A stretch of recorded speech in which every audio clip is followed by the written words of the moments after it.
50 inch ഇറക്കമുള്ള ഒരു ഫ്രോക്കാണ് തയ്ക്കാൻ പോകുന്നത്. 50 ഇഞ്ച് ഇറക്കം, 22 ഇഞ്ച് അകലം, വീതി 22 ഇഞ്ച്.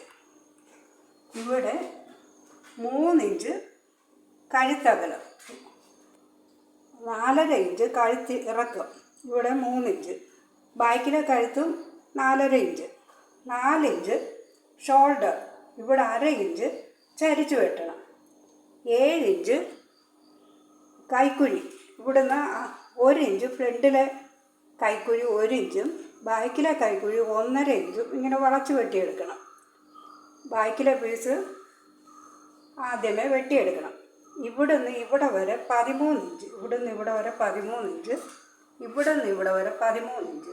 ഈ 13 ഇഞ്ച് അകലം തമ്മിൽ 12 ഇഞ്ച് ഇവിടുന്ന് എടുത്ത് ഇവിടുന്ന് 13 ഇഞ്ച്, ഇവിടുന്ന് അകലം 2 ഇഞ്ച് ഷേപ്പ് ചെയ്ത് വളച്ച് 22 വെച്ച് വെട്ടിയെടുക്കണം.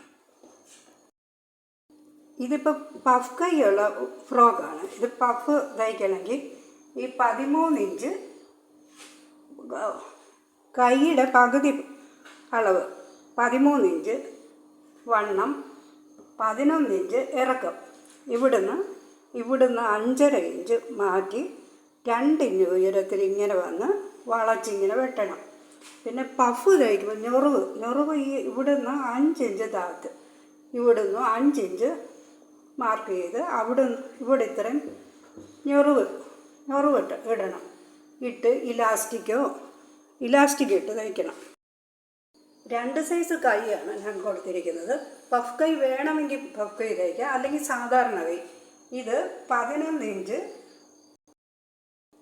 അത് തന്നെ ആ പഫ് ഇല്ലാത്തത് 11 ഇഞ്ച്, വണ്ണത്തിൻ്റെ പകുതി 11 ഇഞ്ച്, കൈ ഇറക്കം 16 ഇഞ്ച്.